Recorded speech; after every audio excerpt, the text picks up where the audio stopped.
देखिए, आज हम लोगों ने हमारा जो आज का लेक्चर है वो है chapter number 8, total parenteral nutrition.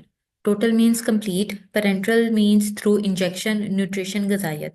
हमारी बेसिक जो गजाइत है जो हमें जिंदा रहने के लिए और अपने रोजमर्रा जिंदगी के काम करने के लिए चाहिए वो एनर्जी है। और कुछ विटामिन्स हैं, कुछ एज अ कोएंजाइम्स हमें चाहिए होते हैं अपने बायोलॉजिकल प्रोसेसेस के लिए। तो एनर्जी के लिए जो हमारी बेसिक गजाइत है वो है कार्बोहाइड्रेट्स, प्रोटीन्स और फैट्स।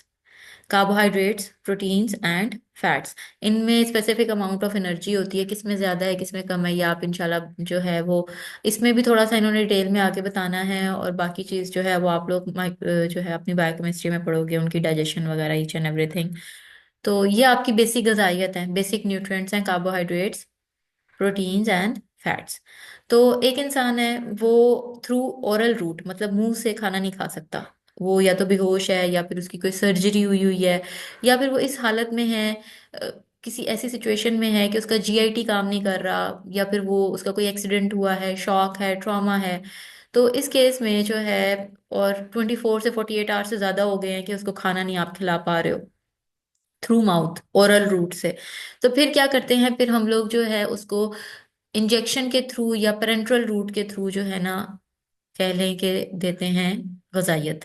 उस गजाइयत के अंदर जो है हम उसको कार्बोहाइड्रेट भी देंगे, उसको हम लोग वाटर इनटेक भी करवाएंगे उसी के थ्रू, उसके उसमें हम लोग उसको फैट्स भी देंगे, उसमें उसको हम प्रोटीन की अमाउंट भी देंगे। उसके अलावा उसके और इस सब चीज़ों के ना एक स्पेसिफिक काम है, जैसे कार्बोहाइड्रेट्स एनर्जी देता है, प्रोटीन जो है वो हमारे बाकी आगे कंपोनेंट्स के हम काम भी पढ़ते हैं कि क्या क्या काम है। उसके अलावा हम लोग इसके अंदर एंजाइम्स यूज करते हैं, विटामिन्स यूज करते हैं। जब बहुत ज्यादा कार्बोहाइड्रेट किसी को देते हैं तो उसमें एक्स्ट्रा इंसुलिन भी एंटर करवाते हैं। और ये सब कुछ ना इंसान की अपनी मेटाबॉलिक एक्टिविटी के मुताबिक होता है। मतलब आपको कितनी गजाइयत चाहिए ये हर इंसान की स्पेसिफिक है। एक इंसान है 40 किलो का है, उसकी स्पेसिफिक गजाइयत वो एक दिन में कैलोरीज इनटेक कर सकता है। एक इंसान है 80 किलो का है, वो जो है वो स्पेसिफिक गजाइयत करेगा। तो ये जो टीपीएन होता है, एक तो ये लिक्विड फॉर्म में बनता है और ये लिक्विड फॉर्म में ड्रिप की फॉर्म में ड्रिप लगती है इसकी। जो बेसिक मैं आपको बताऊं तो जैसे यहाँ पे डायग्राम बनी हुई है, ये देखें, ये ड्रिप लगती है। ये कहाँ लगती है, कैसे लगती है, ये आगे हम लोग एग्जैक्ट लोकेशन इसकी पढ़ेंगे, ये कहाँ पे लगती है। तो ये देखिए ना, ये क्लेविकल बोन के नीचे ये एक वेन है, सब क्लेवियन वेन, ये वेन नजर आ रही है आपको। ये क्लेविकल बोन है, इसको आपकी शोल्डर या कोलर बोन भी कहते हैं, ये जो ब्यूटी बोन भी कहते हैं इसको आम लफ्जों में। जो बहुत ज्यादा स्मार्ट लोग होते हैं ना, इनकी ऐसे प्रोमिनेंटली नजर आ रही होती हैं। तो क्लेविकल बोन के नीचे ना एक वेन है, उसको सब क्लेवियन वेन कहते हैं। सब क्लेवियन वेन डायरेक्टली आपके हार्ट में सुपीरियर वेना केवा में जाती है। सुपीरियर वेना केवा में क्या होता है, सुपीरियर वेना केवा के अंदर आपका डीऑक्सीजनेटेड ब्लड होता है जो कि आपके हार्ट के अंदर एंटर हो रहा है। तो आप डायरेक्टली इस टीपीएन को अपने हार्ट में एंटर करवाते हो। हार्ट में एंटर करवाते हो, फिर हार्ट जो है वो 0.8 सेकेंड्स के अंदर बीट करता है। जैसे जैसे ये आपकी बॉडी के अंदर जाता जाएगा वैसे वैसे जो है ये आपकी बॉडी के अंदर फुली तौर पर डिस्ट्रीब्यूट भी होता जाएगा। एक तो यही चीज हम आगे भी थ्योरेटिकली भी पढ़ते हैं। तो सबसे पहले इसकी डेफिनेशन के अंदर हमने ये पढ़ा कि ये एक ऐसी चीज है जिसमें हम लोग लॉन्ग टर्म आईवी फीडिंग से आपकी बॉडी के अंदर जो है ग्लूकोज एंटर करवाएंगे, डेक्सट्रोज एंटर करवाएंगे, मींस कार्बोहाइड्रेट एंटर करवाएंगे। उसके अलावा आप अपनी बॉडी के अंदर प्रोटीन्स एंटर करवा रहे हो, इलेक्ट्रोलाइट्स, इलेक्ट्रोलाइट्स होते हैं ये सॉल्ट्स हैं, पॉजिटिव और negative ion, sodium, hydrogen, potassium. ये हमारी बॉडी को, कैल्शियम, ये हमारी बॉडी को सॉल्ट्स की बहुत ज्यादा जरूरत है। और इनके बगैर हमारी बॉडी जो है वो काम नहीं करेगी ठीक से। जैसे कि नमकियात की कमी हो जाती है हमारी बॉडी में, इलेक्ट्रोलाइट्स की कमी को नमकियात की कमी कहते हैं। जब हमारी बॉडी में नमकियात की कमी हो जाती है तो हम लोग के बेसिक फंक्शंस जो हैं वो अफेक्ट होते हैं। इवन कि आपको खुद भी स्ट्रेस और तनाव फील होता है। क्यों? क्योंकि हमारी बॉडी जो है वो ठीक से काम नहीं कर पाती।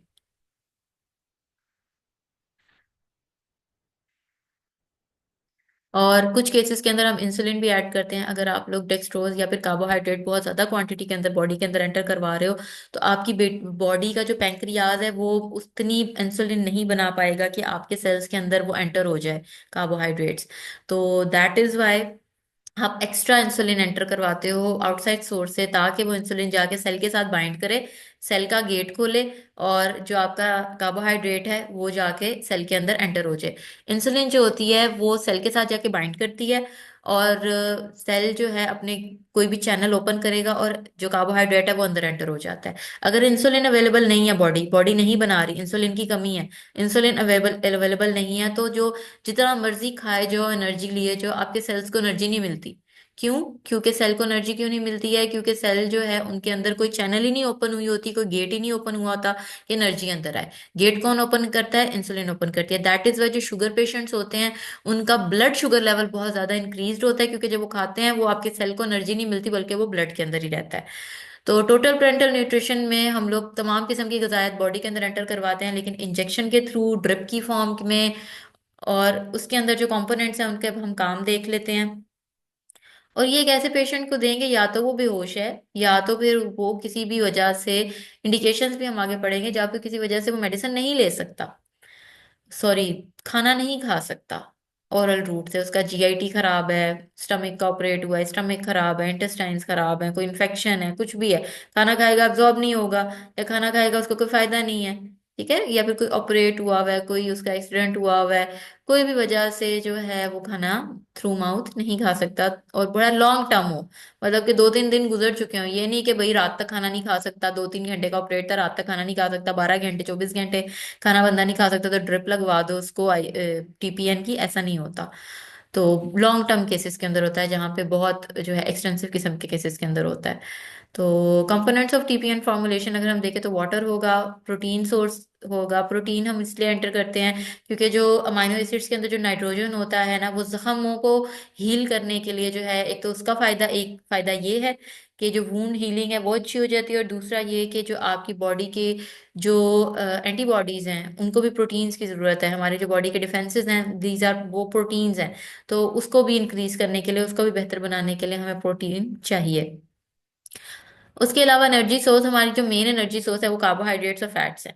लेकिन हम लोग कार्बोहाइड्रेट ज्यादा क्वांटिटी में लेते हैं, फैट से कम एनर्जी लेते हैं, क्योंकि फैट को मेटाबोलाइज करने में बॉडी को टाइम लगता है, कार्बोहाइड्रेट से इंस्टेंट एनर्जी मिलती है। तो कार्बोहाइड्रेट का 5 to 70% तक हम लोग weight by volume solution use कर सकते हैं। और उसके अलावा जो है फैट जो है वो ऑयल एंड वाटर इमल्शन की शक्ल में होता है, मतलब ऑयल कम होता है इसमें और वाटर ज्यादा होता है, इसको अंडरलाइन कर लें। फैट जो है वो ऑयल एंड वाटर की शक्ल में होता है, और इससे हम लोग थोड़ी लो कैलोरीज ही करते हैं, लो वॉल्यूम में हम इसको यूज करते हैं, क्योंकि अगर हम इससे ज्यादा एनर्जी निकालेंगे तो एनर्जी बनाने में बॉडी को टाइम लगेगा, बॉडी को फैट को मेटाबोलाइज करके उसके अंदर से एनर्जी एक्सट्रैक्ट करने में टाइम ज्यादा लगेगा। फिर आते हैं हमारे पास इलेक्ट्रोलाइट्स।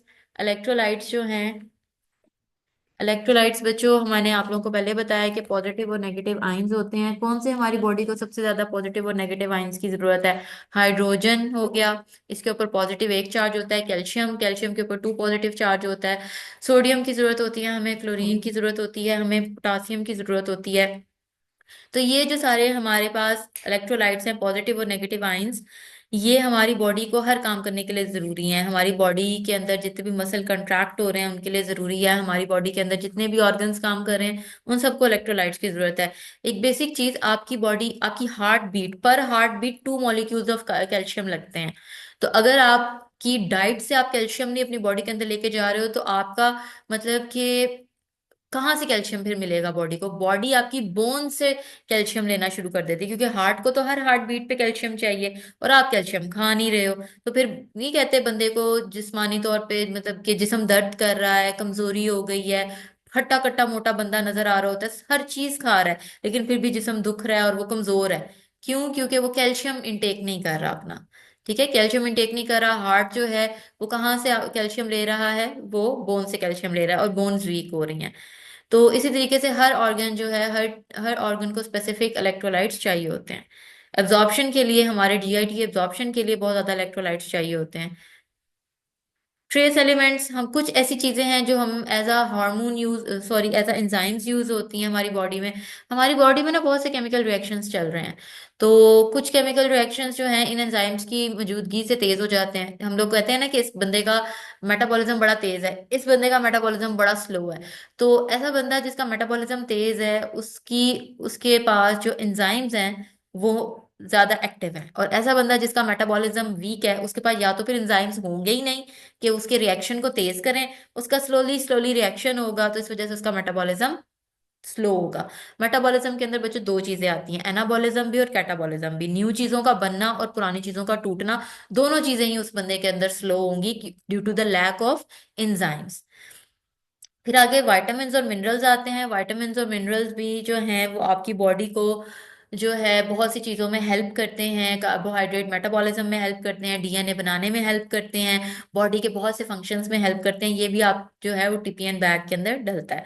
अब ये जो टीपीएन बैग्स है ना बच्चों, ये हर इंसान की बॉडी वेट उसके बीएमआई के मुताबिक बनते हैं। अब एक पेशेंट है, ठीक है, उसका जो है वेट लेंगे, उसकी एज लेंगे, एज के साथ उसका वेट को कोरिलेट करेंगे, फिर देखेंगे उसको किस किस्म की बीमारी है, ठीक है। कुछ फैक्टर्स के साथ कुछ फैक्टर्स हम कंसीडर करते हैं कि उसको कितनी एनर्जी चाहिए। हमने देखना है इसको, उसको 24 घंटे के अंदर कितनी कैलोरीज चाहिए। एक हट्टे कट्टे सेहतमंद इंसान के और एक बीमार इंसान की कैलोरीज में डिफरेंस होगा। एक एक बंदा है जो कि बेड रिडन है, वो 2 महीने से जो है वो बिस्तर के ऊपर ही है, ठीक है, उसका वेट है 50 किलो। और एक बंदा है वो सेहतमंद है, वो रोज उठ के रोजमर्रा जिंदगी के सारे काम करता है, उसका भी वेट इतना ही है। तो दोनों की कैलोरी इंटेक डिफरेंट है। जो जिसकी सेडेंट्री लाइफस्टाइल है, जो बिस्तर पे पड़ा हुआ है, उसका जो है कैलोरीज वो कम लेगा। और जो बंदा जो है फिजिकल एक्टिविटी ज्यादा कर रहा है, एज वेट उन दोनों का सेम है, एज भी शायद दोनों की सेम हो, लेकिन उनका कैलोरी इंटेक डिफरेंट है। तो डिफरेंट फैक्टर्स को कंसीडर करते हुए हम जो है पेशेंट का कैलोरी इंटेक बनाते हैं कि हमने कितने कैलोरीज का टीपीएन बैग बनाना है। फिर हम उन कैलोरीज को, इस वजह से तो ये मार्केट में अवेलेबल नहीं है। टीपीएन बैग जिस बंदे को चाहिए होता है उसका ओवरनाइट बनता है, मतलब कि 12 से 24 घंटे के अंदर अंदर बनने के बाद इसको इस्तेमाल करना होता है। ऐसा नहीं होता कि इसको बना के हम लोग मार्केट में आपका ये अवेलेबल हो, जैसे आपको सिरप, सस्पेंशन, टैबलेट्स मिल जाती हैं, वैसे टीपीएन बैग अवेलेबल नहीं होते। हाँ, ये कार्बोहाइड्रेट्स के सोल्यूशन होते हैं अवेलेबल, उसके अलावा ये अमाइनो एसिड्स के सोल्यूशन अवेलेबल होते हैं, ताकि इनके अंदर से थोड़ा बहुत निकाल के मेन बैग बनाया जा सके। इंग्रेडिएंट्स अवेलेबल हैं, मेन बना बनाया 200 कैलोरी का जरा बैग दे दो, 300 कैलोरी का बैग दे दो, 1200 कैलोरी का जो है टीपीएन बैग दे दो, ऐसा नहीं होता। तो ये ह्यूमन नीड, पेशेंट नीड के मुताबिक 12 to 48 आवर्स पहले बनता है। अब यहाँ पे थोड़े से जो है इन्होंने बताया हुआ है कि वाटर जो है कितना जरूरी होता है पर KG per day. 30 to 40 ml पर केजी पर डे एडल्ट्स को चाहिए वाटर, और 30 to 40 kg पर डे जो है वो बच्चों को चाहिए। अच्छा बच्चों, जैसे कि एक अगर बंदा है वो 50 किलो का है, तो इसके अंदर से 30 to 40 के दरमियान में एक वैल्यू को 50 से मल्टीप्लाई करेंगे, फिर एग्जैक्ट एमएल आएगा कि उसका बैग के अंदर टोटल कितने एमएल की ड्रिप बननी है, ठीक है। इसी तरीके से एनर्जी कितनी चाहिए उसको, 30 to 60 किलो कैलोरी पर केजी पर डे। तो अब ये किस बंदे को 30 के करीब वैल्यू देनी है, मल्टीप्लाई करना है वेट के साथ, और किसको 60 के साथ। ये वही बात होगी कि जिसकी सेडेंट्री लाइफ स्टाइल है उसकी कम, मतलब 30, 31, 32, 33, इस तरीके से आप मल्टीप्लाई कर सकते हो वेट के साथ। और जिसकी बहुत ज्यादा फिजिकल एक्टिविटी है उसको आप जो है 55, 56 इस तरीके से मल्टीप्लाई कर सकते हो। और बच्चों में 20 किलो कैलोरीज पर केजी पर डे के हिसाब से एनर्जी कैलकुलेट की जाती है कि टोटल आपका जो है 24 आवर्स के अंदर उस बंदे को कितनी एनर्जी चाहिए। अमाइनो एसिड की अगर हम बात करें तो पर केजी पर डे के हिसाब से 102 ग्राम अडल्ट्स को चाहिए और 2.5 to 3.5 पर केजी पर डे चिल्ड्रन को। वैसे देखें तो हर चीज बच्चों को कम लग रही है, लेकिन अमाइनो एसिड बच्चों को ज्यादा चाहिए, क्योंकि अमाइनो एसिड से प्रोटीन सिंथेसिस होगी और बच्चों के अंदर ग्रोथ रेट ज्यादा होता है बच्चों का age compare to adult. Adult का ग्रोथ जो है वो स्टेगनेंट हो जाती है, रुक जाती है, लेकिन जो बच्चे हैं उनकी ग्रोथ और डेवलपमेंट ज्यादा होती है, इस वजह से उनको प्रोटीन्स की ज्यादा जरूरत है। अब जो टीपीएन बैग्स होते हैं ये प्लास्टिक के बैग्स होते हैं, पॉलीविनाइल क्लोराइड के बैग्स हैं। और आजकल जो है थाइल विनाइल एसीटेट बैग्स भी अवेलेबल है मार्केट में। अब बनता कैसे है, बनता ऐसे है कि सबसे पहले अमाइनो एसिड सोल्यूशन और ग्लूकोज को ऐड किया जाता है, फिर उसके बाद फैट को ऐड किया जाता है, और फिर जो विटामिन्स और एंजाइम्स हैं उनको ड्रिप लगाने से पहले, बिल्कुल पहले, इमिडिएटली टू प्रिवेंट प्रेसिपिटेशन, के वो जो है उन सॉलिडिफाई ना हो जाए उस लिक्विड के अंदर जाके। तो जैसे ही ड्रिप बॉडी के अंदर लगानी है उससे पहले इंजेक्शन जो है विटामिन का अंदर ड्रिप के अंदर लगा देते हैं। ये उसका पैटर्न है कि किस पैटर्न में उसको मिक्स करना है।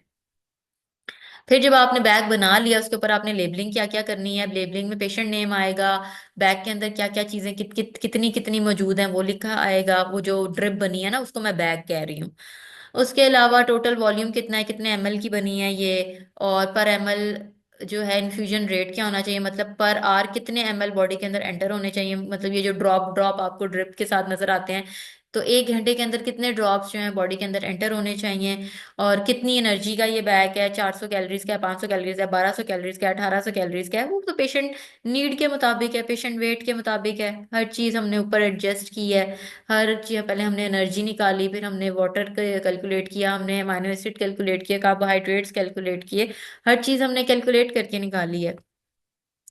और टोटल नाइट्रोजन का कंटेंट कितना है, नाइट्रोजन का कंटेंट बड़ा जरूरी है, वूंड हीलिंग के लिए चाहिए होता है, और उसके अलावा हमारे बॉडी डिफेंसेस के लिए चाहिए होता है, हमारी एंटीबॉडीज बनाने के लिए चाहिए होता है।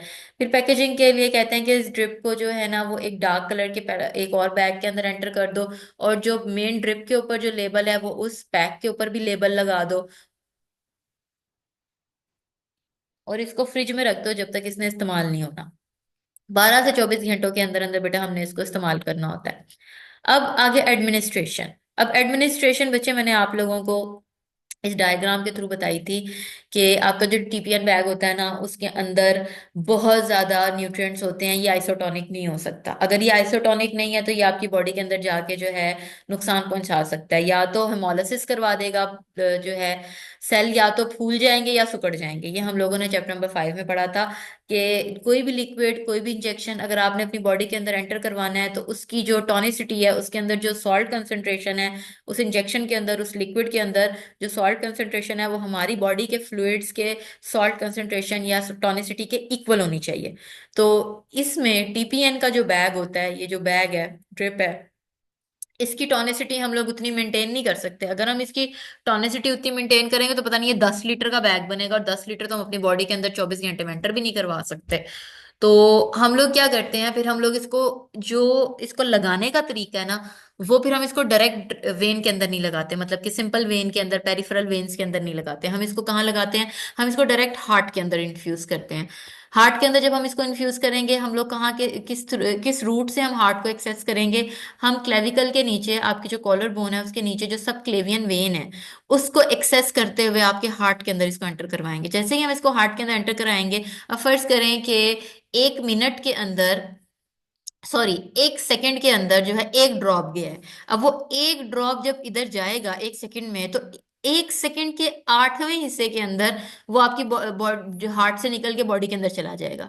मतलब जैसे जैसे ये अंदर आता जा रहा है, एक एक दो दो ड्रॉप, वैसे वैसे पूरी बॉडी के अंदर फैलते जा रहे हैं। तो इसी वजह से जो है ये नुकसान नहीं पहुंचाते, क्योंकि आपके ब्लड के अंदर ये साथ ही डाइल्यूट होकर पूरी बॉडी के अंदर फैल जाता है, इसको स्टे करने का टाइम ही नहीं मिलता।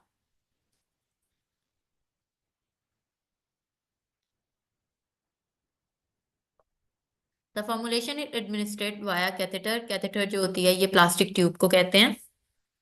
ये ट्यूब के थ्रू, ट्यूब आप लोग जो है इधर से इंसर्ट होती है और डायरेक्ट ये ट्यूब ही एंटर होती है। देखिए ये ट्यूब ही एंटर्ड है, ये खाली नीडल नहीं होती, कैथेटर ट्यूब के साथ आपने इसको एंटर किया है।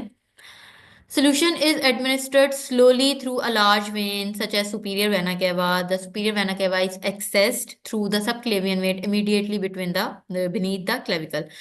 ये जो है जल्दी से बॉडी के अंदर डाइल्यूट करने के लिए आप किसी वेन के थ्रू डायरेक्ट हार्ट के अंदर लेके जाएंगे, और हार्ट को आपने कैसे एक्सेस करना है, क्लेविकल के नीचे जो सबक्लेवियन वेन है उसके through near the heart. This permits rapid dilution of the concentrated fluid. अभी हम करते क्यों हैं इतना, हम लोग मुश्किल क्यों, इतना जोखम क्यों उठा रहे हैं कि जैसे जैसे ये ड्रॉप बाय ड्रॉप बॉडी के अंदर जाएगा वैसे वैसे पूरी बॉडी के अंदर ये डिस्ट्रीब्यूट हो जाए, ये कहीं पे स्टे ना करें, इसके 1 से 2 ड्रॉप ज्यादा स्टे ना करें। इस वजह से इसका जो इन्फ्यूजन रेट होता है ना वो बहुत स्लो होता है। इन्फ्यूजन रेट मतलब कि 1 घंटे के अंदर बहुत कम क्वांटिटी के अंदर ये एंटर होगा, मतलब हार्डली जो है 15 से 20 या फिर 20 से 30 एंटर होंगे। कुछ केसेस के अंदर हम ज्यादा भी करते हैं, लेकिन वो पेशेंट टू पेशेंट डिमांड होती है। अब नेक्स्ट जो है, डिल्यूशन जल्दी हो रही है जिसकी वजह से जो है सेलुलर डैमेज नहीं होगा, या तो हाइपरटोनिसिटी नहीं होगी। ऑब्वियसली इसके अंदर सॉल्ट कंसंट्रेशन ज्यादा है। अगर आप इसको स्लोली स्लोली एंटर नहीं करवाओगे, रैपिडली एंटर करवाओगे, हम लोगों को, एक तो हम पाकिस्तानियों को ना बीमारी है कि हम लोग ड्रिपों को तेज कर देते हैं।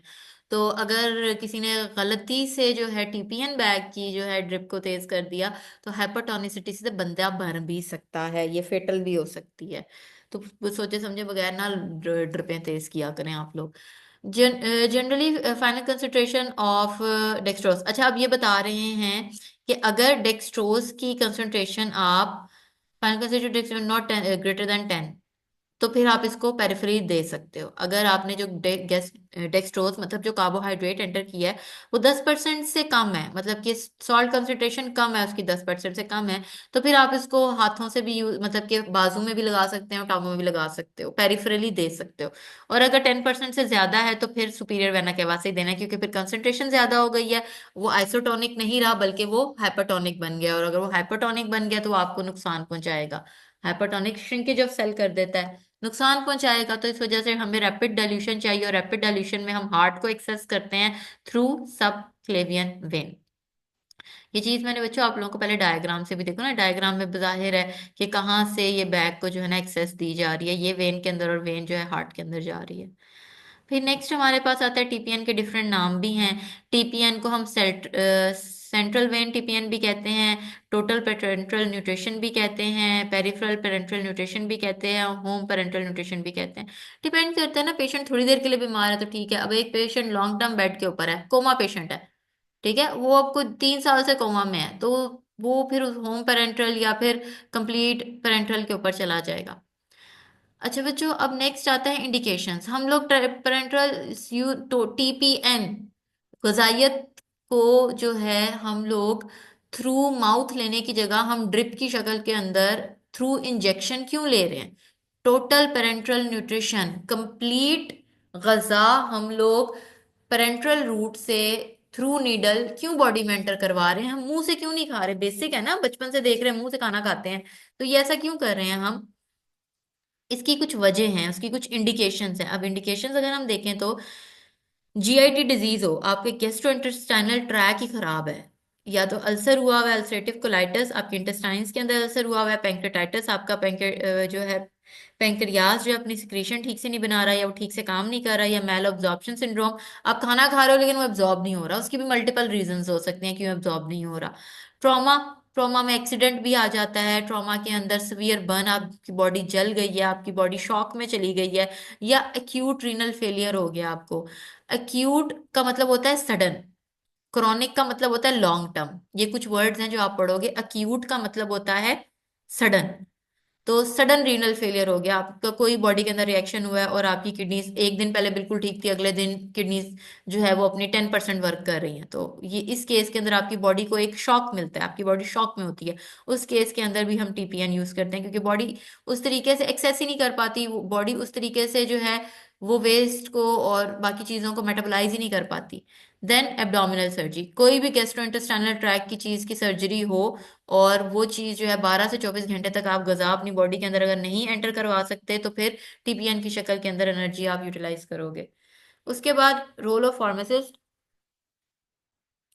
टीपीएन के बारे में, क्योंकि टीपीएन उसी टाइम पे बनाया जाता है, ये फैक्ट्रीज वगैरह में नहीं बनता, तो टीपीएन की हैंडलिंग, टीपीएन की कैलकुलेशन, उसकी फॉर्मुलेशन कि कौन कौन सी चीजें उसके अंदर डलनी है, फिर उसकी स्टेबिलिटी, कि ये ना हो कि बना के रखा है तो जब तक वो लग रहा है उसके घंटे के अंदर अंदर अंदर ही वो खराब हो जाए, तो उसकी स्टेबिलिटी, उसकी स्टोरेज, ईच एंड एवरीथिंग जो है वो आपको खुद देखनी पड़ती है, क्योंकि ये मार्केट से बन के नहीं आ रहा। आप लोगों को पता होगा कि एक बंदा इतने उम्र का है, इतनी उसकी एज है, और इतने इतना उसका वेट है, और उसकी कंडीशन ये है कि वो बर्न विक्टिम है, उसको वो जल गया था, तो उसको जो है 24 घंटे के अंदर कितनी एनर्जी चाहिए है। और ये सेडेंटरी है, ये तो बिल्कुल उठेगा नहीं, ये तो चल भी नहीं सकता, ठीक है। अगर वो थोड़ा बहुत बोल रहा है तो चलो उसको एनर्जी थोड़ी ज्यादा चाहिए, अगर वो बिल्कुल ही बेहोश है तो उसको एनर्जी कम चाहिए। कितनी एनर्जी उसकी कार्बोहाइड्रेट से बनानी है, टोटल उसके अंदर वाटर कितना एंटर करवाना है, कितनी एनर्जी उसकी कार्बोहाइड्रेट से बनानी है, कितनी उसकी प्रोटीन से बनानी है, कितनी उसकी बाकी चीजों से बनानी है, कितनी इंसुलिन, कितना विटामिन, कौन कौन से इलेक्ट्रोलाइट्स, तो ये सारी कैलकुलेशंस, ये सारे फॉर्मुलेशन, इतनी उसको बंदे को नॉलेज होनी चाहिए कि वो ये सब कुछ बना सके।